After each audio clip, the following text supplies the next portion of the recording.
akan saya mulai saja acaranya ya. Alhamdulillahirabbil alamin.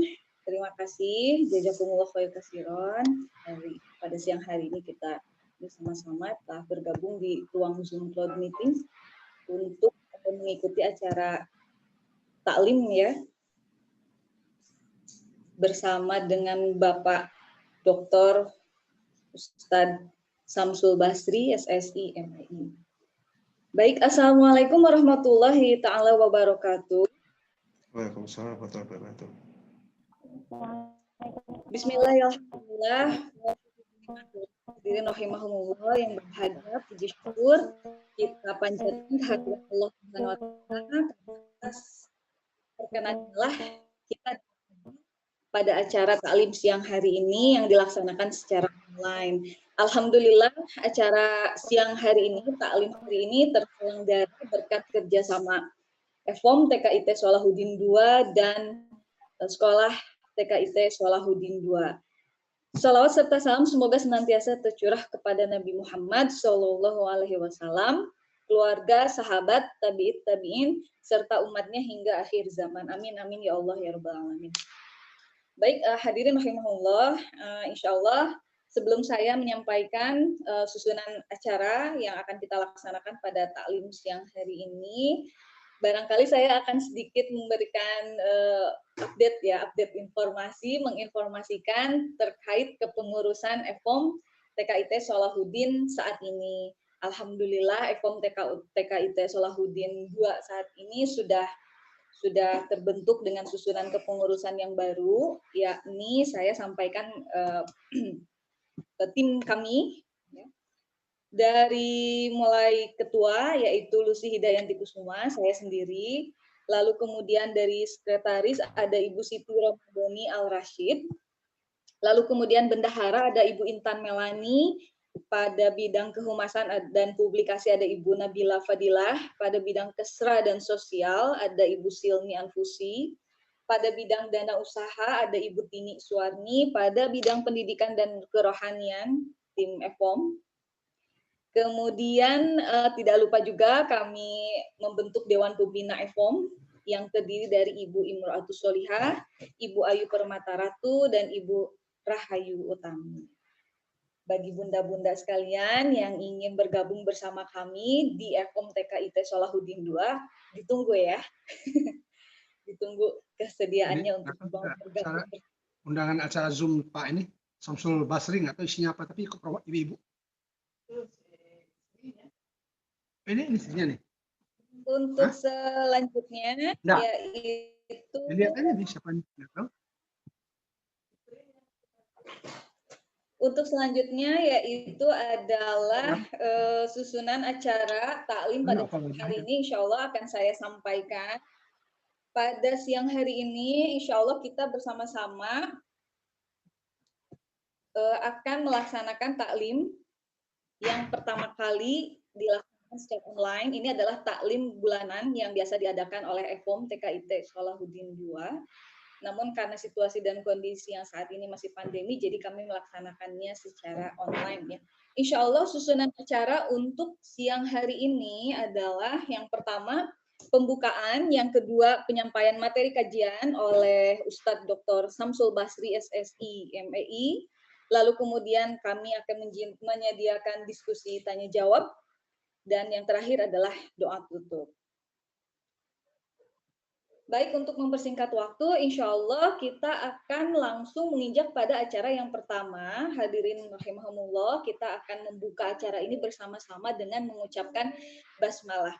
Bismillahirrahmanirrahim. Baik, terima kasih. Untuk selanjutnya, insya Allah, ini adalah acara inti kita pada siang hari ini, yakni adalah penyampaian materi kajian dengan tema muhasabah diri di masa pandemi yang insya Allah akan disampaikan oleh Bapak Dr. Ustadz Samsul Basri SSI MAI. Kepada beliau kami persilahkan untuk dapat menyampaikan kajiannya pada taklim siang hari ini. Dipersilahkan Pak Ustadz. Baik, bismillah, mohon izin Ibu untuk saya dijadikan co-host terlebih dahulu agar materi dapat saya share.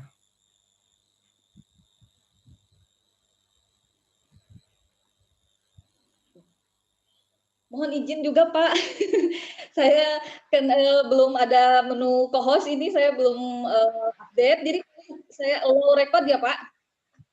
Coba diketik ini Bu, diklik nama saya, kemudian klik more.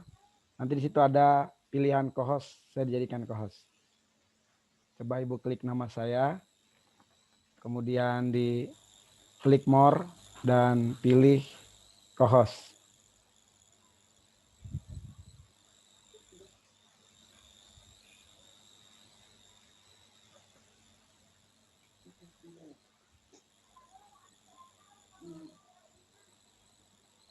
Bisa Bu? Diklik dulu ini Bu yang saya tidak ada menu co-host ya Pak Ustadz. Adanya menu kebetulan ini saya masih basic deh kayaknya. Oh gitu ya. Gak apa-apa Bun. Ya jadi paling saya allow record ya. Sementara dijadikan Coba host dijadikan. aja Ustadznya, Bunda. Ya, dijadikan host dulu, biar nanti saya. Nanti diklaim lagi Bun. Ya, nanti saya pindahkan lagi. Boleh. Sebentar ya Pak. Ya. Baik, sebentar.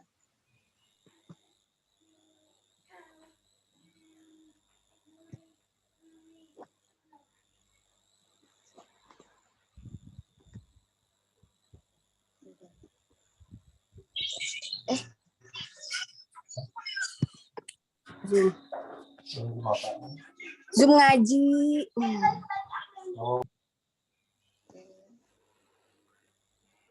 Baik, sambil menunggu saya buka saja terlebih dahulu. Bismillahirrahmanirrahim.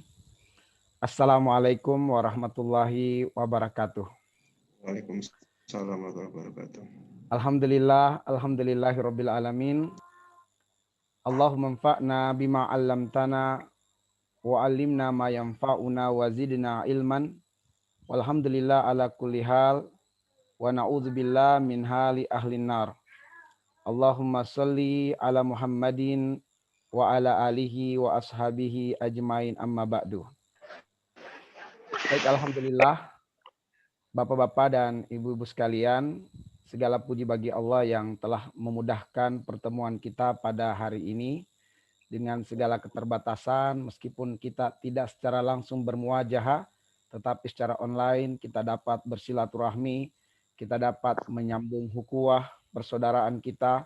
Mudah-mudahan ini semua mengantarkan kita pada kebaikan yang besar sebagaimana yang dijanjikan oleh Nabi SAW tentang ada 3 kelompok dari umatnya yang akan dibangkitkan pada hari kiamat nanti. Wujuhuhum nurun, wajah mereka bercahaya. Walibasuhum nurun, pakaian mereka bercahaya. Wahum ala manabira minan nur, dan mereka itu akan berada di atas mimbar-mimbar yang bercahaya. Laisul anbiya wala syuhada.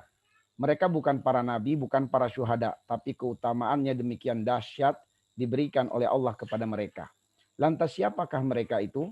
Kata Rasulullah sallallahu alaihi wasallam, mereka adalah al-mutahabbuna fillah. Orang yang membangun cinta dan kasih sayang karena Allah Subhanahu wa taala.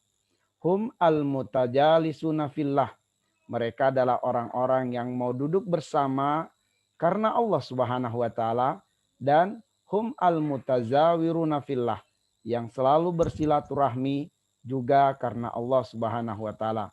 Mudah-mudahan pada momen kita di hari ini, di siang hari ini, 3 kebaikan ini tercover pada kita semua sehingga kita mendapatkan keutamaan pada hari kiamat nanti insya Allah. Bapak dan Ibu sekalian yang dimuliakan Allah Subhanahu wa taala, pada kesempatan ini saya akan menyajikan materi yang diamanahkan kepada kami oleh penyelenggara, oleh panitia. Jazakumullahu khairal jaza atas kepercayaannya kepada kami untuk menyajikan materi ini. Dan materi yang akan kami ketengahkan adalah tentang muhasabah diri di masa pandemi. Dan untuk materi muhasabah diri di masa pandemi ini, kami memperkenalkan sebuah metode yang kami singkat dengan tabah. yang kami singkat dengan tabah. Tabah ini kalau kita lihat maknanya secara bahasa di Kamus Besar Bahasa Indonesia, maknanya adalah menguatnya hati atau gagah berani.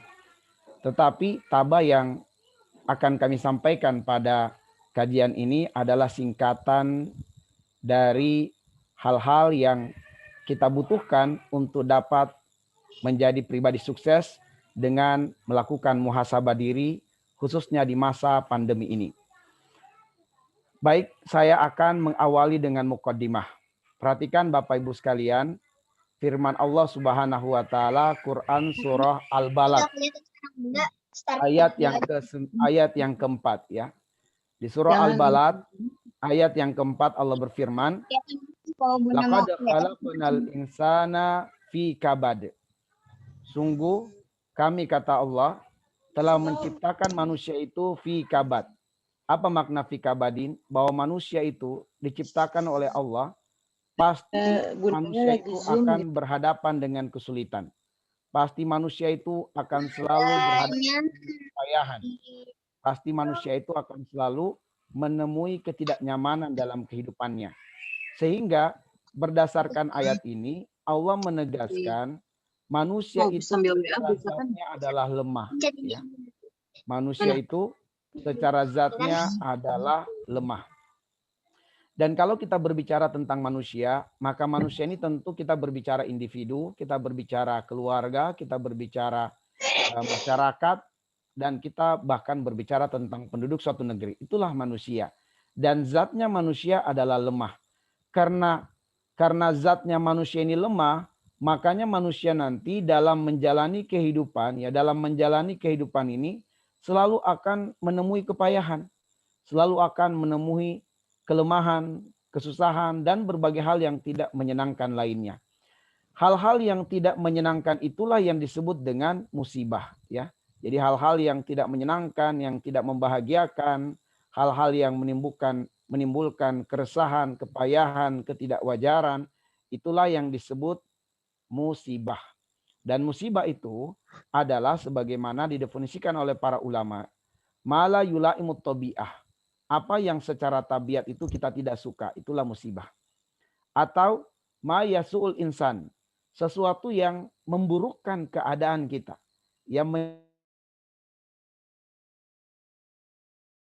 Itu berarti kita sedang tertimpa dengan musibah. Dan musibah ini bisa menimpa fisik, bisa menimpa psikis, bisa menimpa harta benda, dan bisa menimpa karir.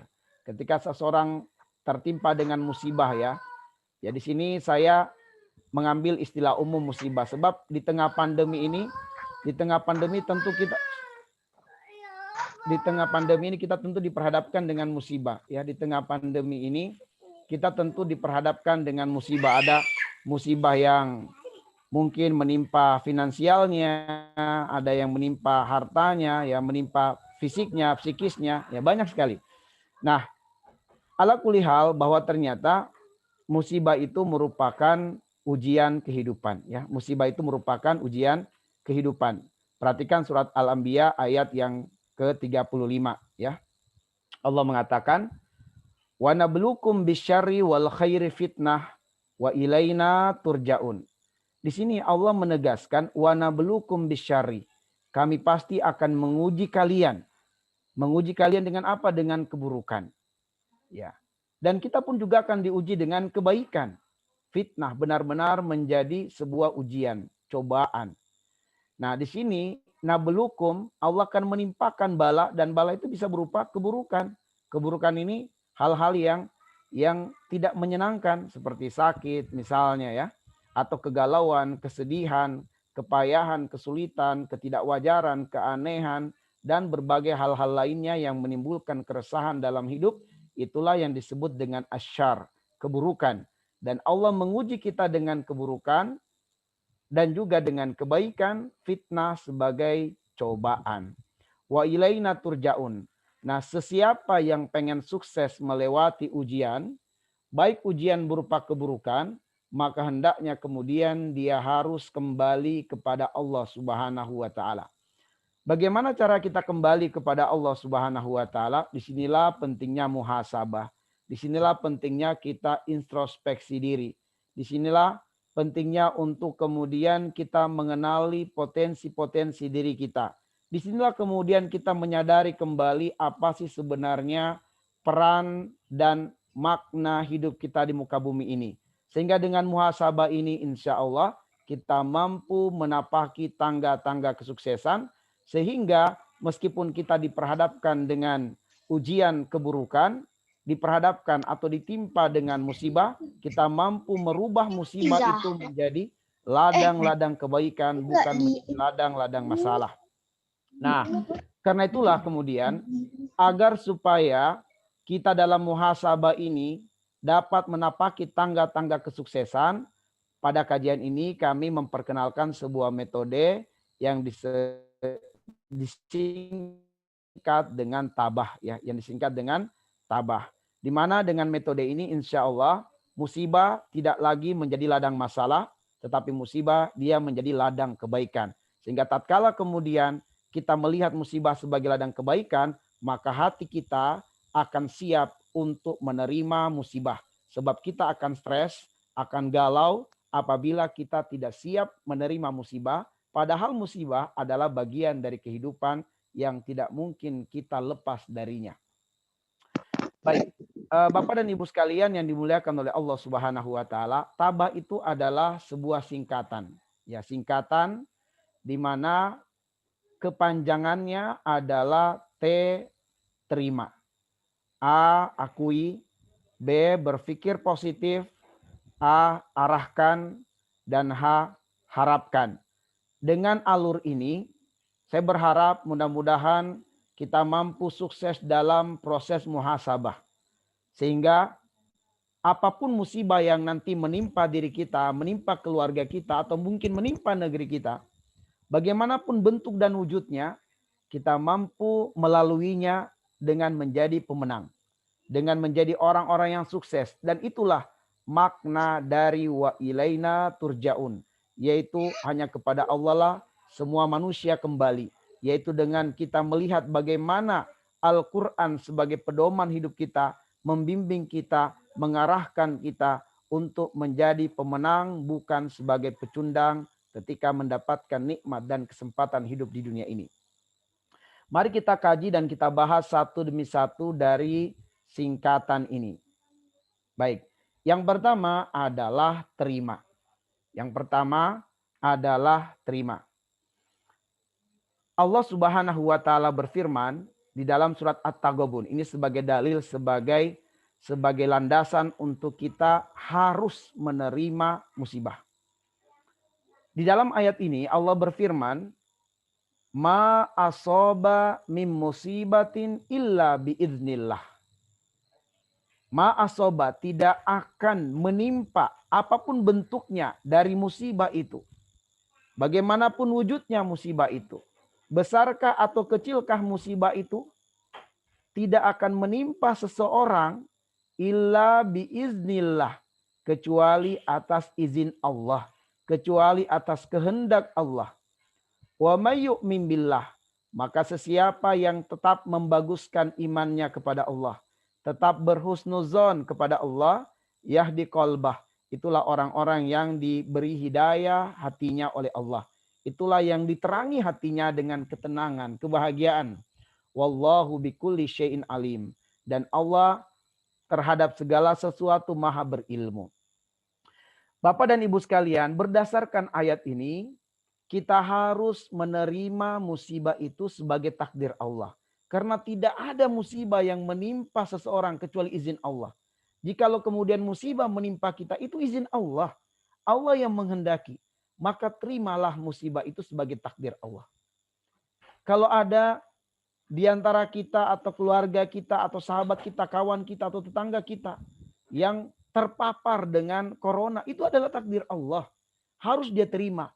Sebab begitu dia tidak terima, hal itulah yang menjadikan dia akan stres, dia akan panik, dia akan cemas, sehingga hormon stresnya terus naik, hormon kebahagiaannya menurun, sehingga sampai pada titik di mana imunitas tubuhnya semakin melemah dan akan berimplikasi pada berdampaknya gangguan-gangguan fisik yang lainnya yang mungkin tadinya gangguannya adalah dia positif corona, tapi kemudian berdampak pada psikisnya dan pada organ-organ tubuhnya yang lain, dan tidak sedikit dari manusia yang akhirnya meninggal dunia karenanya.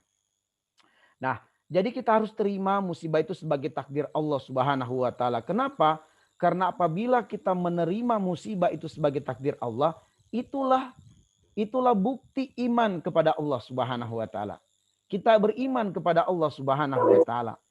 Dan kita harus mengimani pula bahwa Allah ketika menghendaki hamba ditimpa dengan musibah, Allah itu tidak boleh diprotes. Allah itu tidak boleh digugat dengan apapun takdirnya. Karena di dalam surat Al-Anbiya ayat yang ke-23 Allah mengatakan, la yus'alu amma yaf'al wa hum yus'alun. Allah tidak digugat, Allah tidak dikritisi dengan perbuatan Allah, tetapi manusialah yang dipertanyakan, manusialah yang digugat dengan perbuatannya. Nah, sehingga Bapak dan Ibu sekalian yang dimuliakan oleh Allah, terimalah musibah sebagai takdir Allah. Begitu kita menerima musibah ini sebagai takdir Allah, dampaknya adalah akan ada ruang di hati kita. Ruang yang cukup bahkan luas untuk menampung datangnya musibah.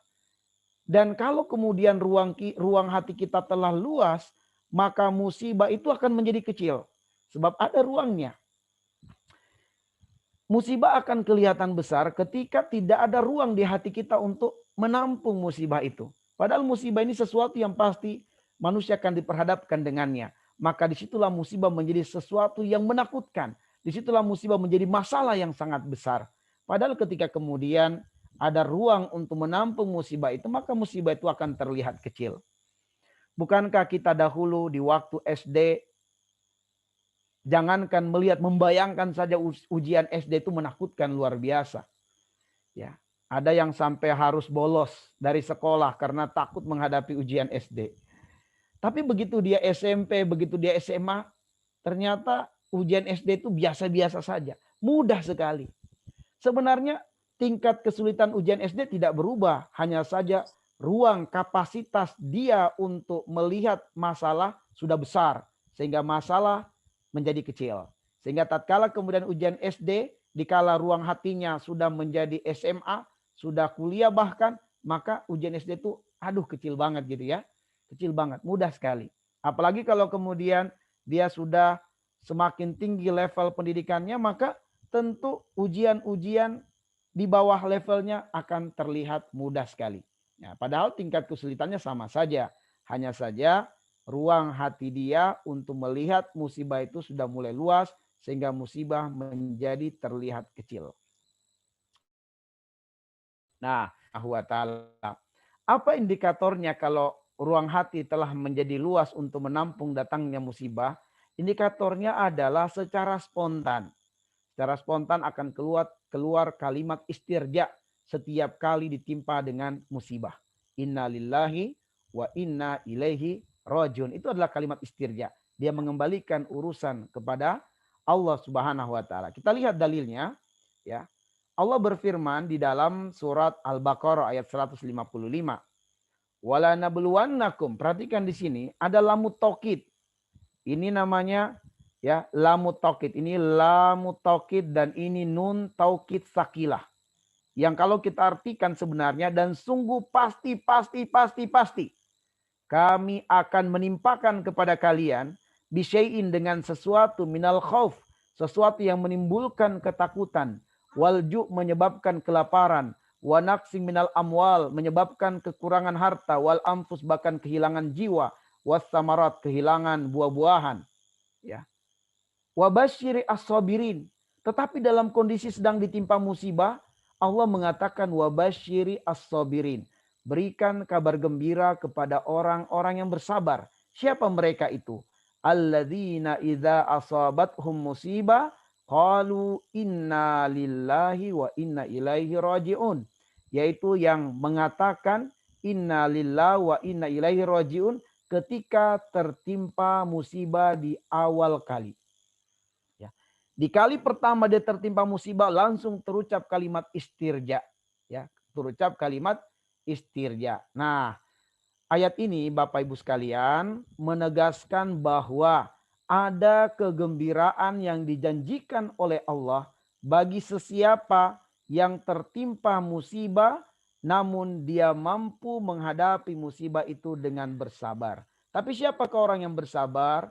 Orang yang mampu bersabar adalah orang yang hatinya lapang, hatinya luas untuk menampung datangnya musibah tersebut. Baik, sehingga Bapak dan Ibu sekalian terimalah musibah apapun bentuknya, apapun wujudnya.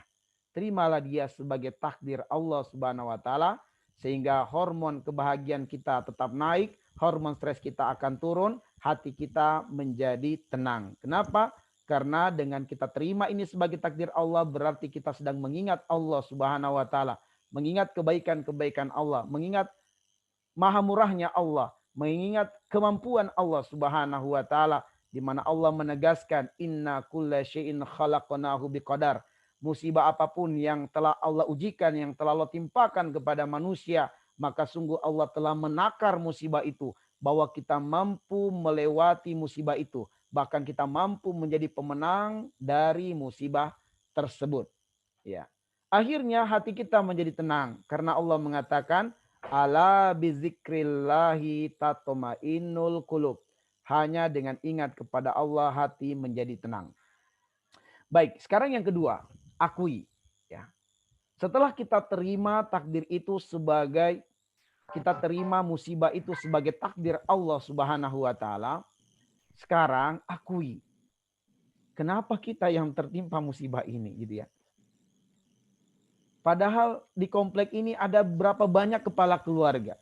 Ada berapa banyak manusia yang hidup. Kenapa kita yang tertimpa dengan musibah ini? Maka ma'asyiral muslimin, kalau kita tertimpa dengan musibah, bahkan musibahnya susah lepas dari kehidupan kita, bahkan musibahnya berkepanjangan, maka akuilah dan jujurlah kepada Allah. Kalau memang kita merasa berat untuk mengakui di hadapan manusia, jujurlah dan akuilah di hadapan Allah Subhanahu wa taala bahwa pasti ada dosa dan kesalahan yang kita perbuat. Karena Allah mengatakan di dalam surah An-Nisa ayat 79, "Wa ma asabaka min sayyi'ah famin nafsika." Ya, "Wa ma asabaka." Dan apapun yang menimpamu, bagaimanapun wujudnya, bagaimanapun bentuknya musibah yang menimpamu, min sayyi'ah berupa keburukan, famin nafsika, ada dalangnya dari dirimu sendiri. Ada penyebabnya dari perbuatan kamu sendiri. Jadi Bapak Ibu sekalian, ketahuilah bahwa perbuatan dosa, perbuatan maksiat itu penyebab utama datangnya musibah. Ini yang harus kemudian kita akui dan kita jujurlah kepada Allah Subhanahu wa taala. Mengapa kita tertimpa dengan musibah? Boleh jadi ada perintah-perintah Allah yang kita lalaikan. Atau boleh jadi ada larangan-larangan Allah yang kita kerjakan. Atau boleh jadi peran kita sebagai anak belum maksimal terhadap orang tua kita. Seringkali ucapan, perbuatan, sikap, atau tingkah laku kita membuat orang tua kita sebagai manusia yang sangat berjasa dalam hidup kita kecewa, marah, sedih. Atau boleh jadi peran kita sebagai suami belum maksimal kepada keluarga kita, kepada istri kita. Atau kita sebagai istri belum maksimal perannya sebagai seorang istri terhadap suami.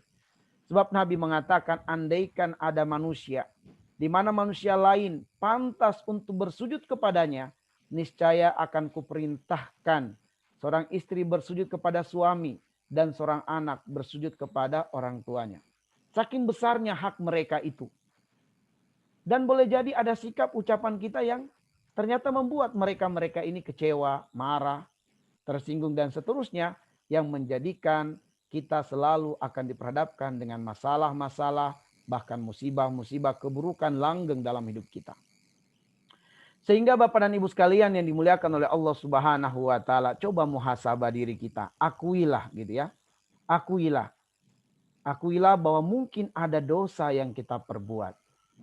Nah, jika musibah itu menimpa suatu masyarakat atau menimpa penduduk suatu negeri, maka hendaklah yang muhasabah itu masyarakat di negeri itu. penduduk di negeri itu untuk bermuhasabah. Ada apa ini? Kalau kemudian keluhan masyarakat, keluhan penduduk adalah karena penguasa zolim, karena penguasa tidak peduli dengan rakyat, ya muhasabahlah sebelum melemparkan 100% kesalahan itu kepada penguasa, kepada pemimpin. Sebab ada sumbangan kita kalau muncul pemimpin-pemimpin yang bejat. Bukankah Nabi SAW telah menyabdakan, mana qada qaumunil ahda illa sullitu alaihim aduhum. Kalau penduduk suatu negeri itu, mereka mengobral murahkan amanah. Dan salah satu makna amanah itu sebagaimana hadis Nabi, wal amiru 'alan nasi huwa ra'in wa mas'ulun an ra'iyatihi. Yaitu dalam hal memilih pemimpin. Maka tatkala kemudian kita mengobral murahkan amanah, kita melihat pemimpin bukan dari sisi kualitasnya, bukan dari sisi kapabilitasnya, bukan dari sisi spiritualnya, tapi yang kita lihat adalah isi tasnya. Berapa banyak amplop yang bisa dikasihkan ke kita. Berapa banyak jabatan atau kedudukan atau posisi dari dunia apakah yang dijanjikan kepada kita untuk diberikan. Sehingga kita akhirnya mau memilihnya. Maka apabila kemudian kita dalam hal memilih pemimpin, kita mengobral murahkan amanah, kita memilih pemimpin karena uang atau karena kepentingan-kepentingan yang lainnya, apa kata Rasulullah? Sullito alaihim aduhum. Allah akan munculkan di tengah-tengah mereka pemimpin yang bejat, pemimpin yang zolim, bahkan pemimpin yang menjadi musuh bagi Islam dan kaum muslimin. Ma'asyiral muslimin, karena itulah kemudian nanti di momen berikutnya ambillah pelajaran, supaya dalam memilih pemimpin jangan mau disogok lagi. Supaya tidak muncul pemimpin-pemimpin yang akan merampok harta negeri ini. Nah, sehingga apabila kemudian musibah menimpa masyarakat, menimpa penduduk suatu negeri, ya pasti karena ada dosa dan kesalahan dari penduduk tersebut. Atau karena memang kezaliman penguasanya. Perhatikan surat Asy-Syura ayat yang ke-30, Allah mengatakan, wa ma asabakum min musibatin fabima kasabat aidikum. Musibah apapun yang menimpa kalian itu disebabkan karena perbuatan tangan-tangan kalian sendiri. Yaitu perbuatan-perbuatan kalian sendiri. Dan apabila pemimpinnya zolim, pemimpinnya bejat, ini berbahaya sekali. Akan banyak musibah menimpa wilayah-wilayah yang dipimpin oleh penguasa-penguasa yang zolim itu. Karena Allah berfirman di dalam surat Al-Isra 16, wa idza aradna an nuhlika qaryatan amarna mutrafiha fafasaku fiha fahaqqa 'alaihal qaulu fadammarnaha tadmira. Apabila Allah berkehendak untuk menghancurkan atau menimpakan bala bencana qaryatan pada suatu negeri, amarna mutrafiha, maka Allah akan memerintahkan kepada mutrafiha, penguasa-penguasanya, orang-orang kayanya, akan dilihat oleh Allah, akan diawasi oleh Allah.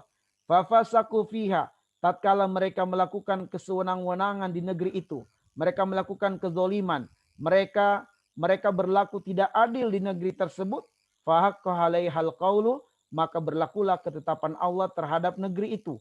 Negeri yang dipimpin oleh penguasa yang bejat itu. Fadammarnaha tadmira, maka Allah akan menimpakan musibah, bala, bencana kepada negeri-negeri yang dipimpin oleh penguasa-penguasa yang bejat, penguasa-penguasa yang zalim tersebut. Kemudian ma'asyiral muslimin wal muslimat, Bapak dan Ibu sekalian, yang berikutnya adalah berpikir positif. Jadi kalau kita tertimpa dengan musibah, berpikir positiflah, berhusnuzonlah. Dalil yang kita ketengahkan adalah firman Allah surat Al-Baqarah ayat 216.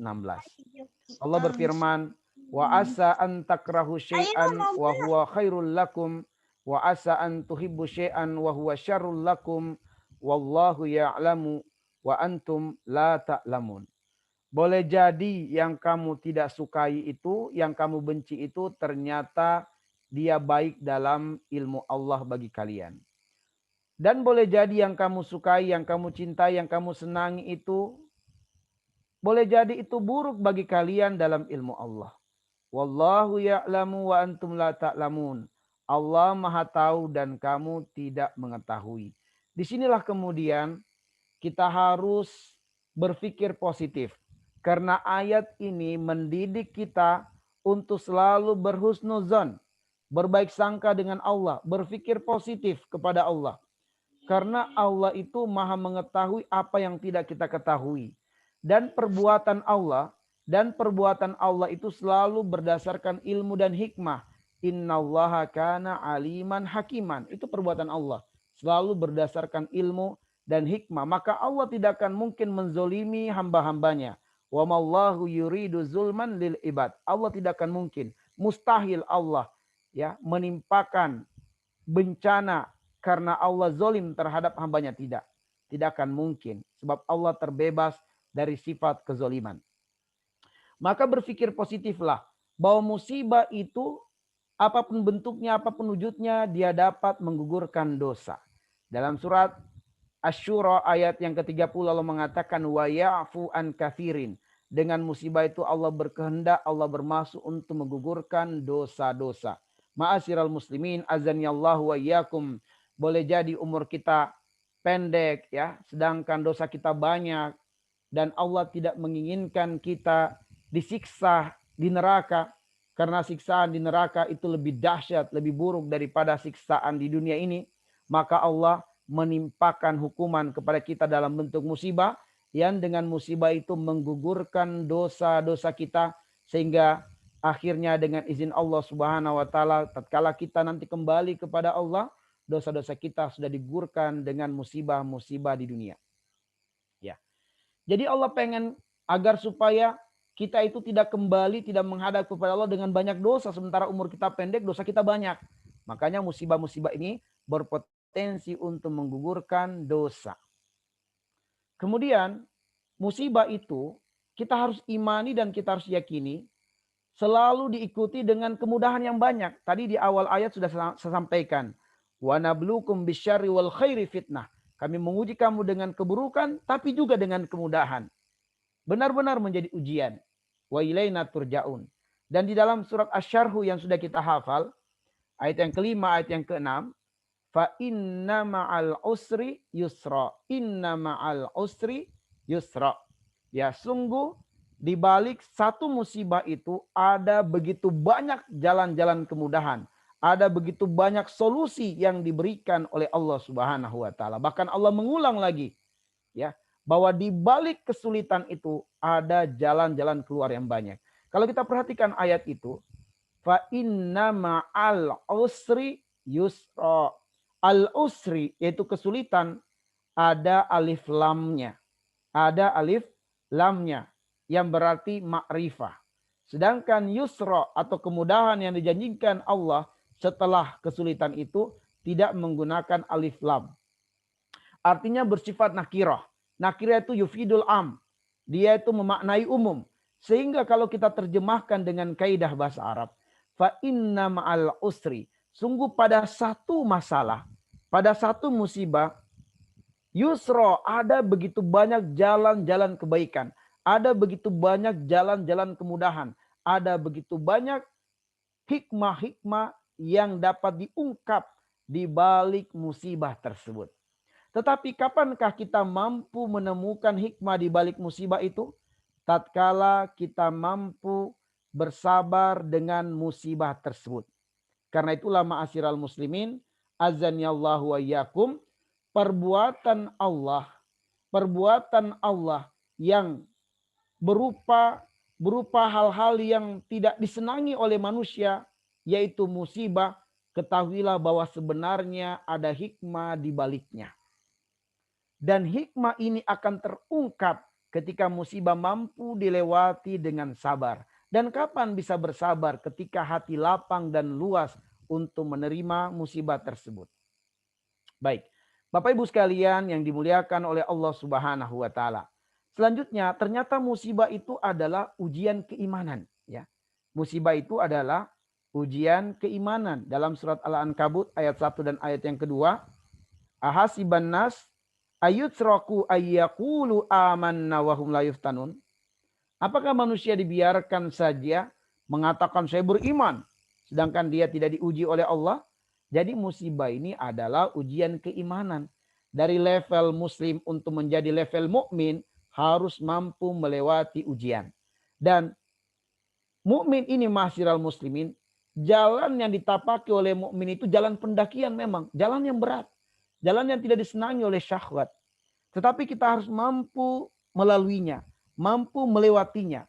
Sebab dengan kita mampu melewatinya itulah kita berpotensi menjadi pemenang-pemenang. Ya, bukankah di dalam surat Al-Insyiqaq ayat yang ke-6 Allah mengatakan, Ya ayyuhal insan innaka kadihun ila rabbika kadhan famulaqih. Wahai manusia, kalian telah menempuh jalan yang berat. Kalian telah melalui jalan yang sukar untuk menuju kepada Allah dan kalian berjumpa dengan Allah Subhanahu wa taala. Jadi kalau kita mampu melewati jalan yang sukar, jalan yang berat itu dengan tetap dalam bingkai Islam, tetap dalam keimanan husnuzon kepada Allah, maka di akhir perjalanan itu adalah perjumpaan dengan Allah. Kita akan mendapatkan ridho Allah Subhanahu wa taala. Jadi musibah itu adalah ujian keimanan. Tertimpa musibah, alhamdulillah iman kita sedang diuji oleh Allah. Berarti Allah pengen menaikkan level iman kita ke level yang lebih baik lagi, lebih tinggi lagi. Ya, makanya kita pun juga siap menghadapi ujian-ujian untuk jenjang pendidikan, jenjang karir, dan jenjang-jenjang kebaikan lainnya. Kita siap. Untuk naik pangkat siap lewati ujiannya. Untuk naik tingkat level pendidikan harus siap melewati ujiannya. Sebelum jadi master ada ujiannya. Sebelum jadi doktor ada ujiannya. Sebelum jadi profesor ada ujiannya. Ada terus ujian ini. Kenapa? Karena musibah itu, ujian itu untuk menaikkan level seseorang menjadi lebih baik. Dan musibah itu ternyata adalah ladang kebaikan dan amal soleh. Ya. Ajaban li amril mu'min. Ya, betapa mengagumkannya urusan seorang mukmin itu. Idza asabathu sarra, apabila kemudian keburukan menimpa mukmin, sabar dan dia bersabar fakana khairan lahu, maka musibah keburukan itu menjadi ladang kebaikan bagi dia. Ya. Jadi ladang kebaikan. Jadi Masya Allah musibah itu ladang kebaikan. Nah kalau kita berpikir hikmah, boleh jadi Allah yang maha tahu umur kita ini sudah pendek. Cuma kita tidak sadar. Ini kekurangan kita. Kadang kita tidak sadar bahwa umur kita pendek. Padahal Allah selalu mengingatkan kita umur kita itu pendek. Misalnya di surat Al-Anbiya ayat 1 Allah mengatakan, iqtaraba linnasi hisabuhum. Telah sangat dekat bagi manusia perhitungan akan amalnya. Telah sangat dekat bagi manusia kematiannya. Cuma manusia kebanyakannya tidak tahu. Tidak menyadari itu. Buktinya Allah mengatakan dalam surat Al-Ma'arij. Innahum yarawnahu ba'ida wa narahu qariba. Manusia ini melihat kematian itu masih jauh. Dia melihat kematian dekat pada orang lain, dekat pada temannya, dekat pada tetangganya, dekat pada keluarganya, tapi tidak dekat pada dirinya. Inilah kesalahan fatal dan kejahilan tentunya. Melihat kematian dekat pada orang lain dan seakan-akan jauh pada dirinya. Allah bilang, innahum yarawnahu ba'ida. Sungguh mereka melihat kematian itu jauh pada mereka. Wa narahu qariba, padahal kami melihat kematian begitu dekat padanya. Karena manusia melihat kematian ini masih jauh, maka manusia melalaikan kebaikan. Allah mengatakan iqtaraba linnasi hisabuhum wa hum fi ghaflatin mu'ridun. Manusia tetap saja berbuat lalai, manusia tetap saja berani bermaksiat karena menganggap kematian masih jauh. Ya, maka musibah ini datang untuk melipat gandakan kebaikan kita. Sebab umur kita ini sudah sangat pendek dan kita tidak menyadari itu. Sementara kebaikan kita masih sedikit untuk menghadapi kehidupan setelah kematian. Maka Allah menimpakan kepada kita musibah untuk melipat gandakan kebaikan dan amal soleh kita. Ya, al-jasau ala qadri masyakkih. Balasan itu tergantung tingkat kesulitannya. Sehingga tatkala dia ditimpa dengan musibah dan dia tetap taat kepada Allah, saat itulah ketaatannya kepada Allah menghasilkan pahala yang berlipat ganda. Luar biasa. Ya. Kemudian musibah itu untuk menambah ilmu yang belum diketahui. Ya. Al-mushkilah indama la ta'rifu thariqah. Musibah itu adalah atau musibah itu menjadi masalah karena kita tidak mengetahui solusinya. Ya. Tapi tatkala kemudian kita tahu solusi, bukan lagi masalah. Sebab masalah itu karena kita nggak tahu solusi. Maka terimalah musibah itu dan katakan pada dirimu, ketika musibah datang, ketika masalah datang, katakan pada dirimu, alhamdulillah. Allah ingin menambah satu ilmu yang saya belum ketahui. Maka pecahkan musibah ini. Lewati musibah ini, maka engkau akan mendapatkan ilmu, mendapatkan hikmah yang luar biasa dari Allah Subhanahu wa taala. Dan siapa yang diberikan hikmah, maka dia telah diberikan kekayaan yang sangat berharga dalam ilmu, dalam kehidupan ini. Allah berfirman dalam surat Al-Baqarah 269, yu'tal hikmata man yasa, wa man yu'tal hikmata faqad utiya khairan katsira. Allah memberikan ilmu hikmah kepada siapa yang Allah kehendaki, dan sesiapa yang diberikan ilmu hikmah, dia telah diberikan kekayaan yang sangat berlimpah ruah. Baik. Nah, jadi kita harus berpikir positif sehingga apabila kemudian ada gangguan dari manusia, ya, ada gangguan dari manusia. Sebab gangguan itu yang menimbulkan musibah bisa datang dari empat hal. Sebagaimana yang kita dapatkan penjelasannya dalam tafsiran para ulama. Misalnya kita buka tafsir Ibnu Katsir, kita akan dapati bahwa gangguan yang menyebabkan manusia tertimpa musibah bisa datang dari 4 makhluk. Yaitu gangguan dari manusia, gangguan dari jin, gangguan dari binatang, gangguan dari virus. Min syarri ma khalaq, dari kejahatan makhluk. Nah, kejahatan makhluk ini bisa menimbulkan musibah pada kehidupan kita. Ya, ada yang musibahnya menimpa hartanya, dia ditipu oleh manusia, ya dia dicurangi oleh manusia, dia dikhianati sehingga dia kehilangan harta banyak.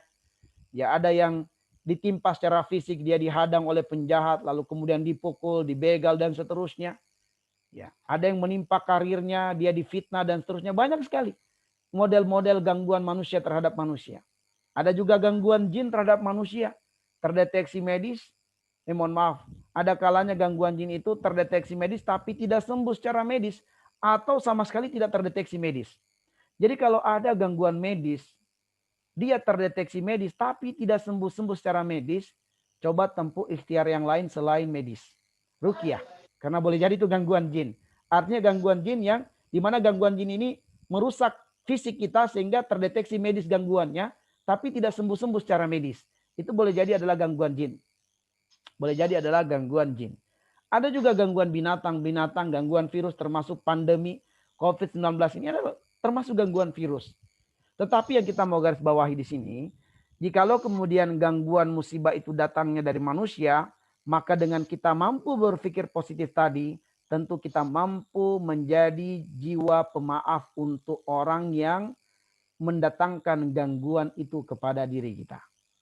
Bahwa sebenarnya tatkala ada manusia-manusia yang mengganggu kita sehingga kita terzolimi oleh manusia itu, adalah karena Allah sedang melayakkan diri kita untuk berakhlak dengan akhlak ahli surga. Ya. Sebagaimana firman Allah di dalam surat Al-Imran ayat 134, alladzina yunfikuna fis sarai wad dharra wal kadhiminal ghaidha wal 'afina 'anil nas wallahu yuhibbul muhsinin. Jadi di antara perbuatan atau di antara akhlak calon penghuni surga itu adalah mereka-mereka yang menahan diri dari marah ketika dia dizolimi, ketika dia disakiti, ketika dia dikhianati, ketika dia ditipu. Wal afina anin nas, dan memaafkan mereka-mereka itu meskipun mereka-mereka itu tidak datang minta maaf. Dia maafkan. Ya. Kita belajar bagaimana Nabi SAW sebagaimana penuturan Aisyah ketika orang-orang mengambil haknya Nabi, dizolimi haknya Rasul, dikhianati Nabi SAW, ditipu. Beliau tidak marah kepada mereka, bahkan beliau mengantarkan hadiah kepada sesiapa dari mereka yang sakit. Dan beliau menjenguknya, mendoakannya. Luar biasa akhlak Nabi SAW. Tapi ketika agama Allah yang dilecehkan, syiar Islam yang dinodai, barulah kemudian Nabi menunjukkan kemarahan yang kata Aisyah tidak ada yang bisa mengalahkan kemarahan Nabi ketika syiar-syiar Islam dinodai, hak-hak Allah dilecehkan. Jangan terbalik. Kita hari ini hak kita luar biasa sampai kita mau membunuh orang yang menzolimi kita itu. Tetapi ketika hak Allah yang dilecehkan, syiar Islam dinodai, kita diam-diam adem. Ini kesalahan dan kefatalan serta kejahilan tentunya. Baik. Selanjutnya adalah arahkan, ya. Arahkan.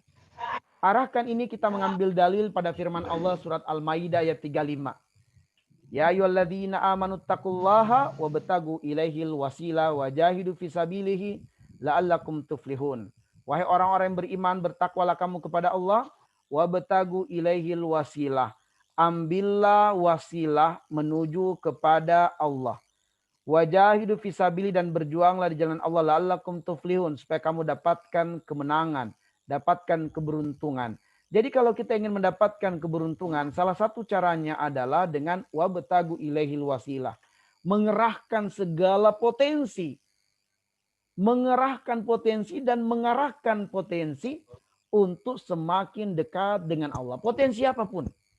Ya. Arahkanlah potensi itu untuk semakin dekat dengan Allah Subhanahu wa taala.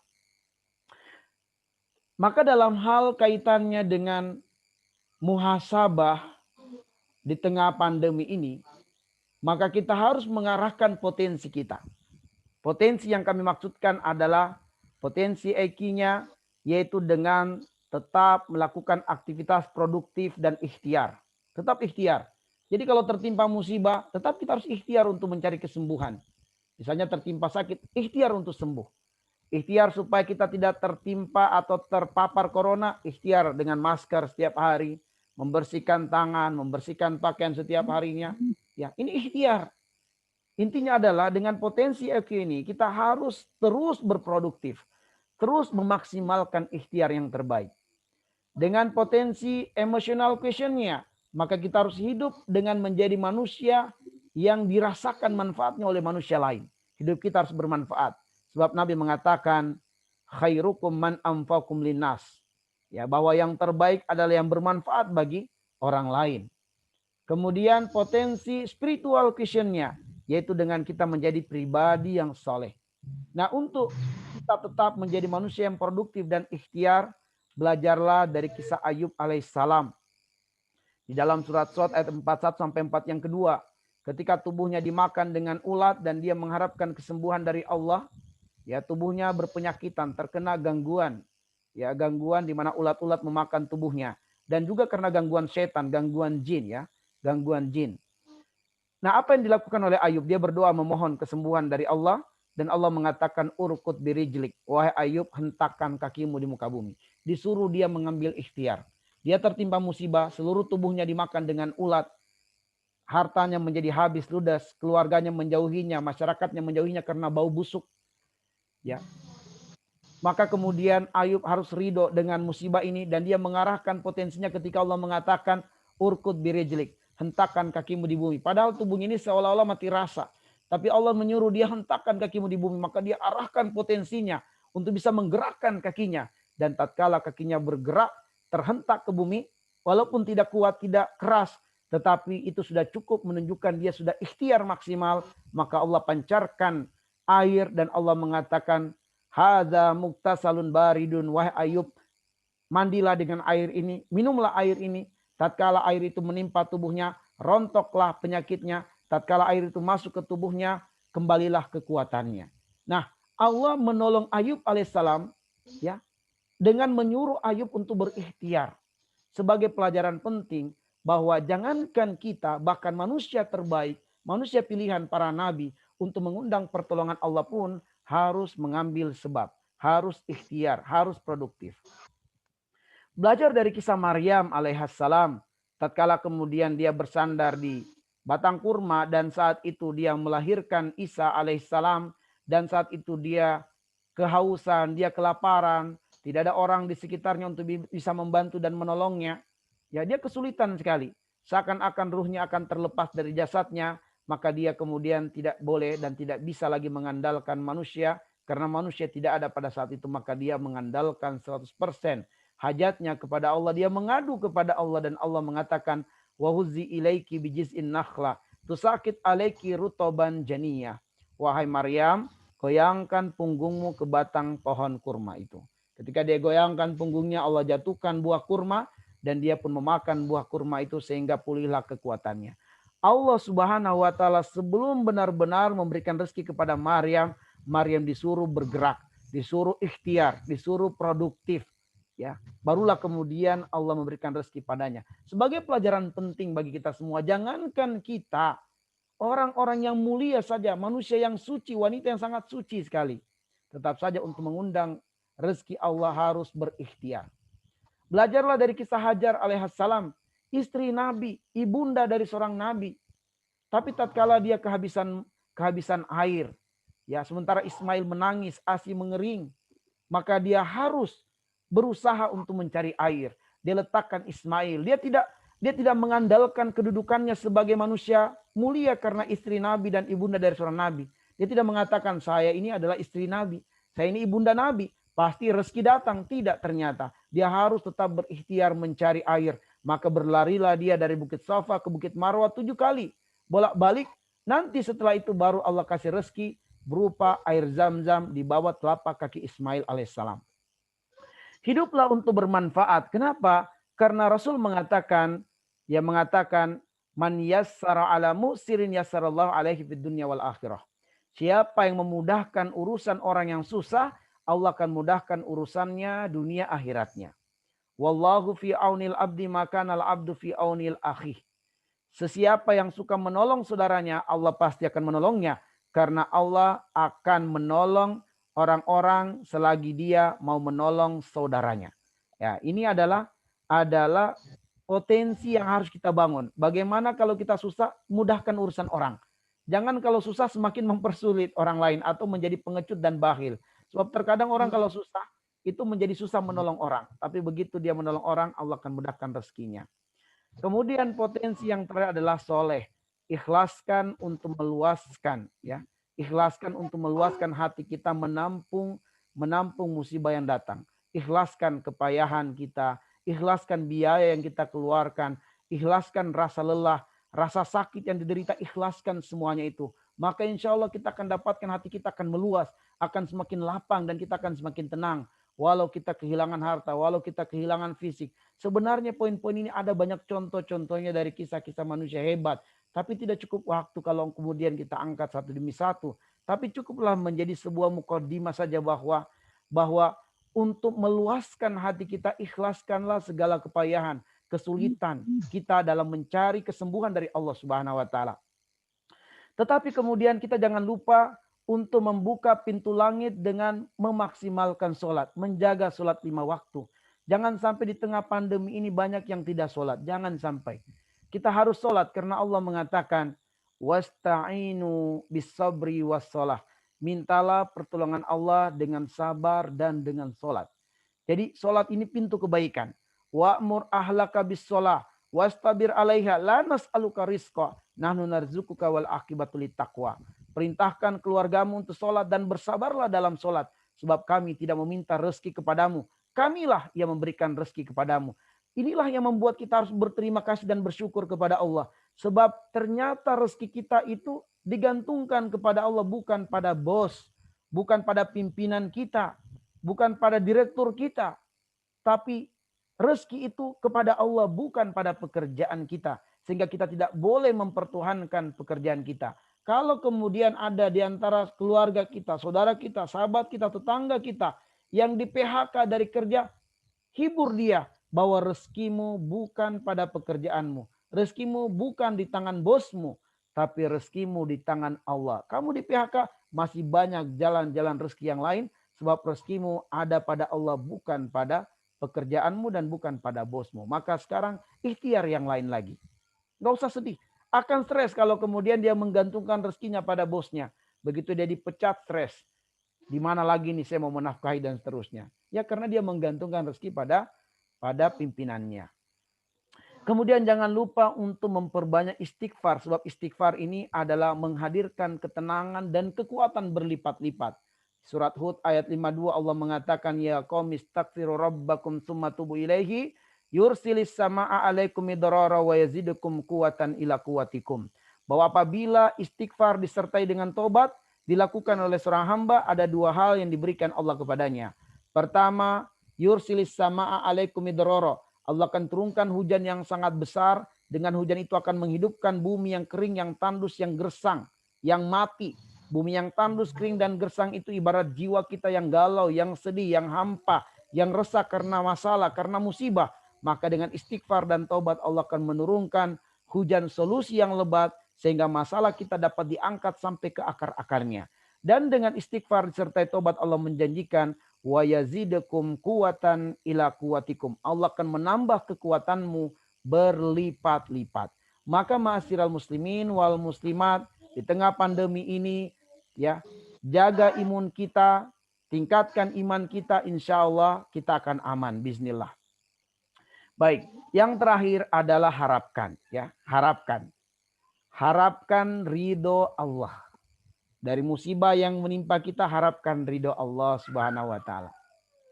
Bagaimana cara mengharapkan ridho Allah? Dengan dua hal. Yang pertama, melepaskan bahwa musibah itu sebenarnya mendidik kita untuk melepaskan pakaian kesombongan. Mendidik kita untuk melepaskan rasa memiliki. Karena ternyata semua yang ada pada diri kita adalah titipan Allah. Allah mengatakan lahu ma fis samawati wa ma fil ard. Segala kepunyaan Allah apa yang di langit, segala kepunyaan Allah apa yang ada di bumi. Jadi Allah cuma menitipkan kepada kita sehingga jangankan harta, jangankan kedudukan, bahkan ruh di dalam tubuh kita bukan milik kita, melainkan milik Allah. Maka kalau diberikan rezeki, maksimalkan rezeki untuk taat kepada Allah. Diberikan umur yang panjang, maksimalkan umur itu untuk taat kepada Allah. Lepaskan pakaian kesombongan, lepaskan rasa memiliki bahwa kita sedang berhutang kepada Allah, agar dengan kita menyadari bahwa ini semua titipan, kita mau tunduk kepada yang maha memiliki, yaitu Allah Subhanahu wa taala. Sehingga akhirnya kita mampu melepaskan kebergantungan kita kepada makhluk, bahwa musibah itu sedang mendidik kita untuk lebih memahami dan menyadari lagi makna dari Allahus Somad. Allah tempat bergantung kepadanya segala sesuatu.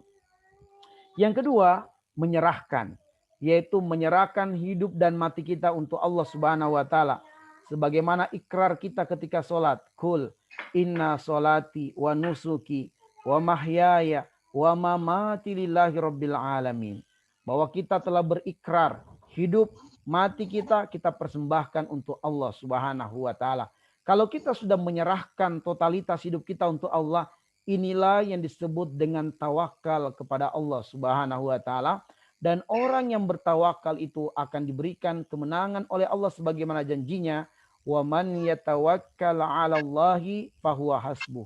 Siapa yang bertawakal kepada Allah, dia akan mendapati Allah akan memenuhi hajat-hajatnya. Allah akan mencukupkan kebutuhan-kebutuhannya.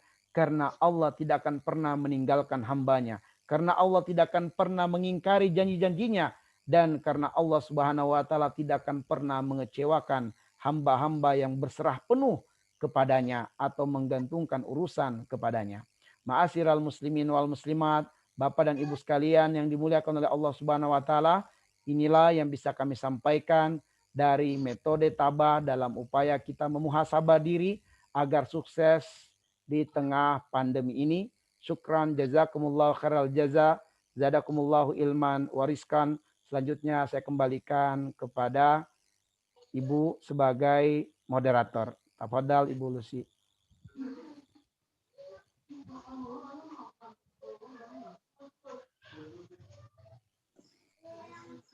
Baik, alhamdulillah jazakallah khair Pak Ustadz. Alhamdulillah materinya Masya Allah tabaraka. Ini tentunya jadi solusi untuk pribadi dan keluarga dan untuk kita semua tentunya. Alhamdulillah luar biasa.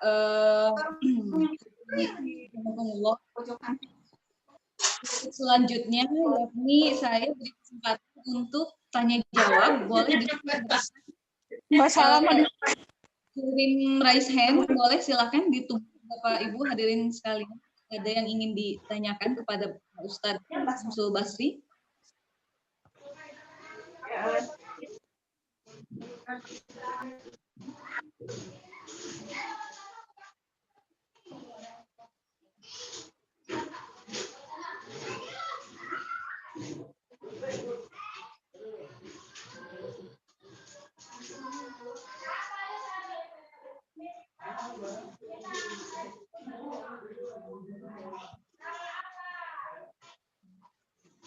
Baik, sekali lagi barangkali ada yang ingin disampaikan, boleh memberikan tanda raise hand, hadirin sekalian.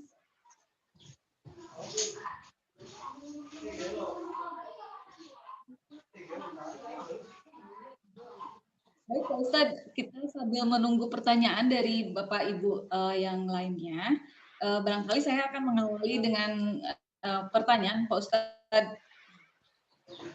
Ini tadi menarik sekali pembahasannya mengenai metode tabah, ini luar biasa sekali Pak Ustadz. Namun saya ingin yang ingin saya tanyakan adalah bagaimana, apakah di zaman Rasulullah SAW itu pernah terjadi pandemi seperti ini ataukah tidak ya Pak Ustadz? Pernah, bagaimana cara beliau dan termasuk juga keluarga, sahabat itu melakukan muhasabah gitu, begitu.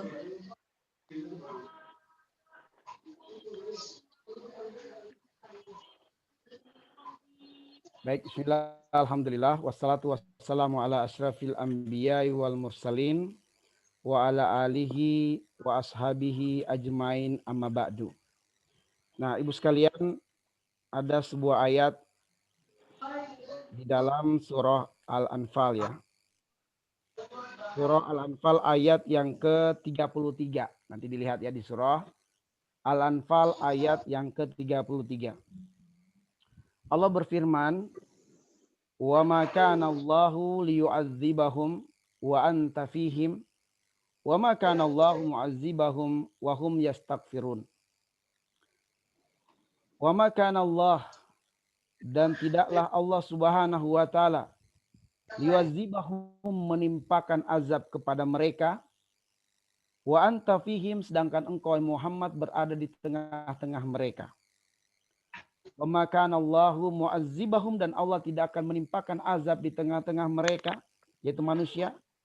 Wa hum yastaghfirun, selagi manusia itu beristighfar kepada Allah Subhanahu wa taala. Para ulama tafsir mengatakan tidak akan tertimpa musibah kepada masyarakat, kepada manusia karena dua hal. Yang pertama adalah karena ada Nabi SAW di tengah-tengah mereka. Dan yang kedua adalah selagi masyarakat beristighfar kepada Allah. Di zaman ini Nabi Muhammad sudah tidak ada, Nabi Muhammad sudah wafat. Sehingga yang bisa menjadi benteng terkuat kita untuk terhindar dari musibah adalah dengan istighfar. Nah, tetapi dalam kaitannya dengan pertanyaan yang ditanyakan tadi adalah bahwa di masa Nabi SAW tidak terjadi musibah yang bersifat pandemi. Tetapi menimpa wilayah-wilayah yang lain yang Nabi tidak ada di sana. Salah satunya pernah ada virus yang menimpa satu kabilah dan Rasul menyarankan untuk supaya meminum, mohon maaf, air seni unta. Itu salah satunya. Jadi air seni unta ini sangat baik untuk imunitas tubuh. Tapi di Madinah sendiri dijaga oleh Allah selagi Nabi SAW hidup. Tapi ketika Rasulullah wafat, maka di zaman sahabat ada musibah pandemi ya berupa virus, yaitu wabah tahun yang menimpa. Virus juga yang menyebabkan banyak korban dari sahabat-sahabat, termasuk sahabat Khalid bin Walid radhiyallahu an. Beliau pun terkena musibah ini, sehingga beliau menyedihkan karena dia sangat bercita-cita meninggal di medan perang, tetapi justru kemudian dia meninggal dalam kondisi tertimpa wabah tersebut. Nah, bagaimana yang dilakukan oleh umat Islam ketika tertimpa musibah? Maka seperti yang kita katakan tadi, imani musibah ini sebagai takdir Allah, maka ucapkan inna lillahi wa inna ilaihi rajiun. Apabila kemudian musibah itu berupa wabah yang begitu mudah menyebarnya, maka sebaiknya tidak mendatangi wilayah atau negeri yang sedang tertimpa dengan wabah tersebut.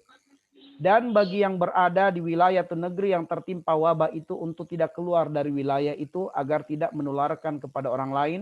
Dan orang lain yang tidak berada di wilayah itu berada di luar wilayah, jangan masuk ke wilayah tersebut. Ini adalah di antara hal yang diajarkan oleh Islam. Dan kita bersabar dengan musibah itu sebab manakala Allah mentakdirkan dengan musibah itu muslim yang soleh, yang baik meninggal dunia karena musibah, maka kematiannya menjadi syahid di sisi Allah Subhanahu wa taala. Sebab tujuan utamanya musibah wabah ini adalah azab bagi orang-orang yang melakukan kedurhakaan, kemaksiatan, dan kekufuran. Sehingga wabah ini adalah azab bagi mereka, tetapi nikmat bagi orang-orang yang beriman, dan hikmah besar bagi mereka ketika mereka mampu menyikapi wabah ini dengan bersabar. Maka ikhlaskan ketidaknyamanan yang didapatkan selama pandemi ini, ya. Kita ikhlaskan. Allahu a'lam bishawab.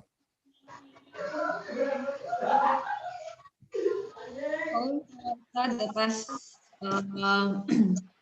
jawabannya, Masya Allah ya luar biasa. Silahkan hadirin sekalian, masih ada waktu yang ingin menyampaikan pertanyaannya. Pak Ustadz Samsul Basri masih bergabung bersama kita. Menyampaikan baik mengangkat tangan, mengirimkan icon raise hand, boleh silahkan.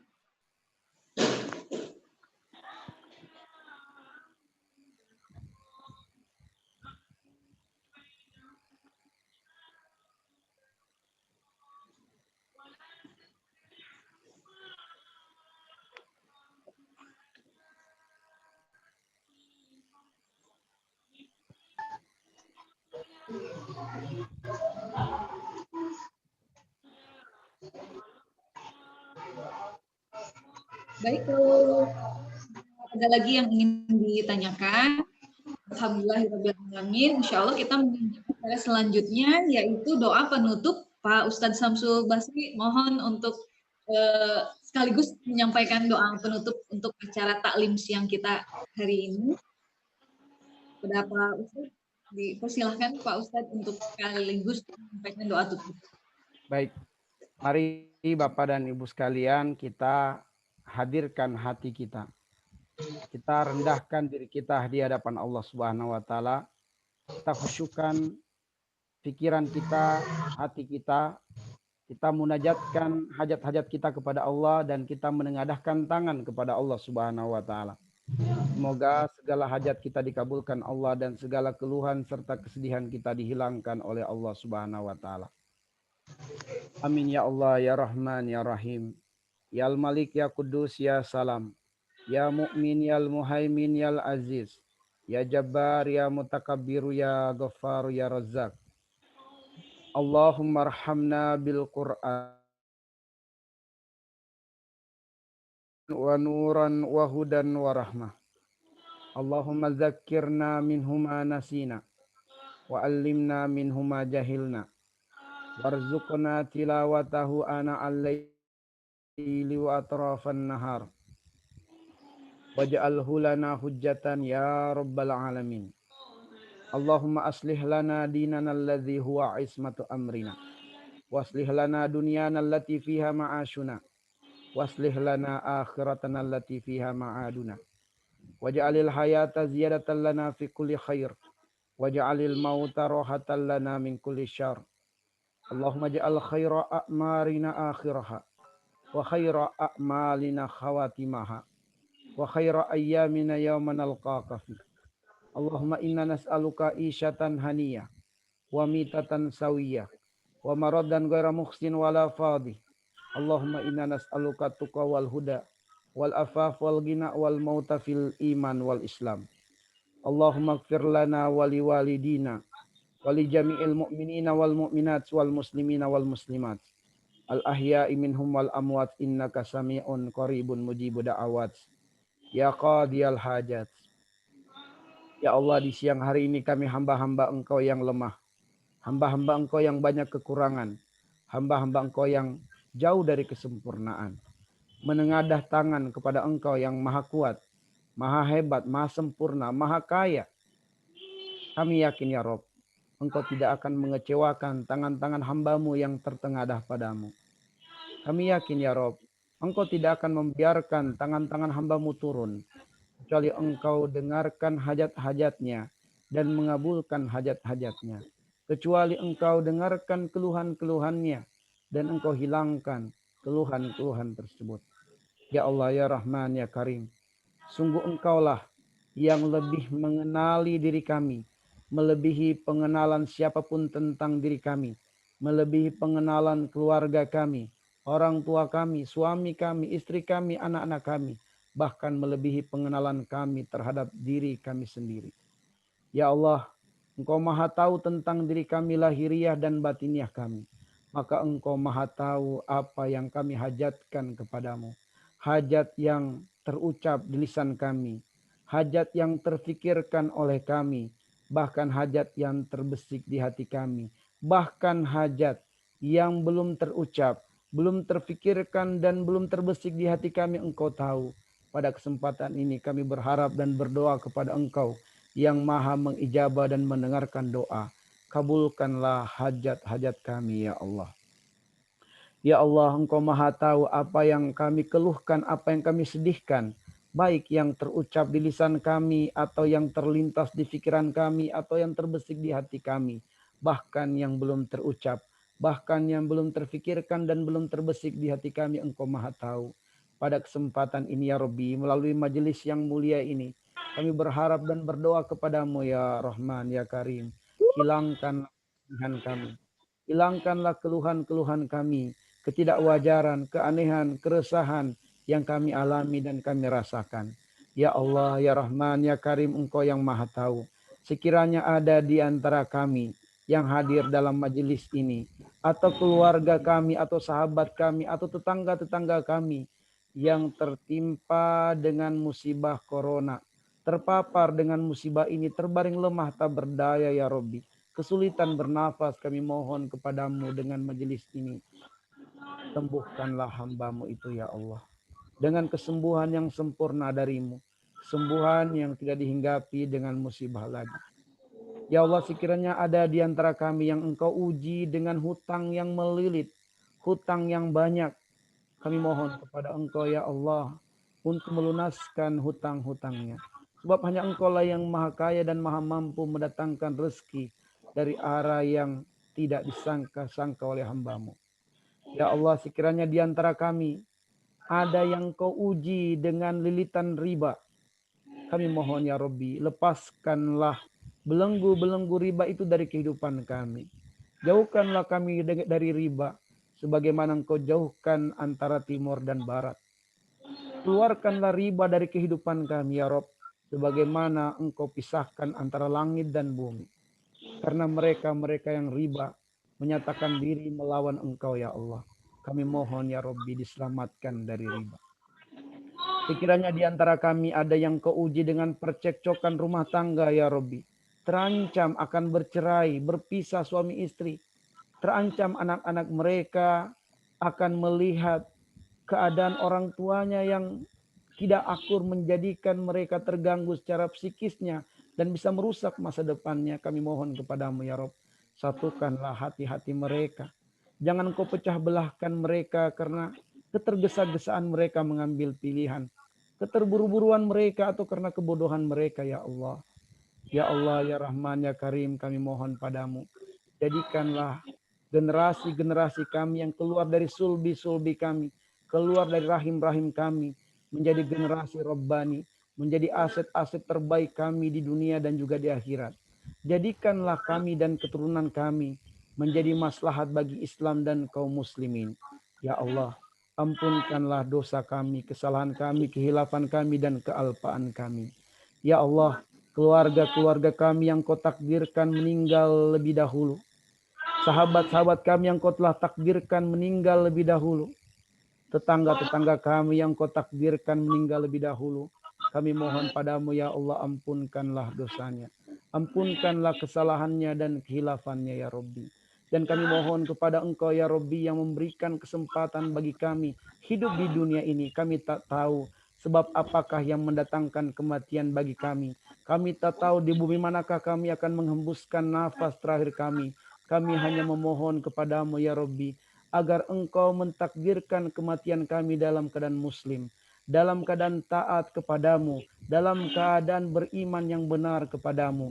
Dan kami mohon padamu ya Rabbi, untuk dikumpulkan dengan keluarga kami di dalam surgamu.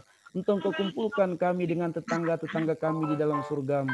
Dan Engkau kumpulkan kami yang hadir dalam majelis ini di dalam surgamu. Ya Allah, ya Rahman, ya Karim, masih banyak yang kami harapkan dari Engkau. Masih banyak keluhan kami yang kami ingin mengadu kepada Engkau dengannya. Namun ya Rabbi, begitu sempit dan begitu terbatas lisan kami, begitu sempit dan begitu terbatas pikiran kami, begitu sempit dan begitu terbatas bisikan hati kami. Kami mohon kepadamu ya Rabbi, kabulkanlah semua hajat-hajat kami. Angkatlah keluhan-keluhan, kesedihan-kesedihan kami. Engkaulah Rob yang maha mendengar lagi maha mengijabah setiap doa. Rabbana zalamna anfusana wa in lam taghfir lana wa tarhamna lanakunanna minal khasirin. Allahumma anfa'na bima 'allamtana wa 'allimna ma yanfa'una wa zidna ilman walhamdulillah ala kulli hal wa na'udzubillahi min hali ahlin nar. Allahumma rabbana atina fid dunya hasanah wa fil akhirati hasanatan wa qina adzabannar. Wa sallallahu ala Muhammadin wa ala alihi wa ashabihi wa baraka wa sallam. Subhana rabbika rabbil izzati amma yasifun. Wassalamun alal mursalin. Walhamdulillahi rabbil alamin.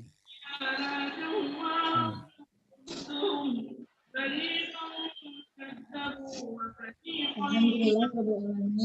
Demikian hadirin rahimahullah, jazakumullah khairan katsiran atas kesediaannya bergabung bersama pada acara taklim K-pop ujian Islam populer yang kita selenggarakan pada siang hari ini.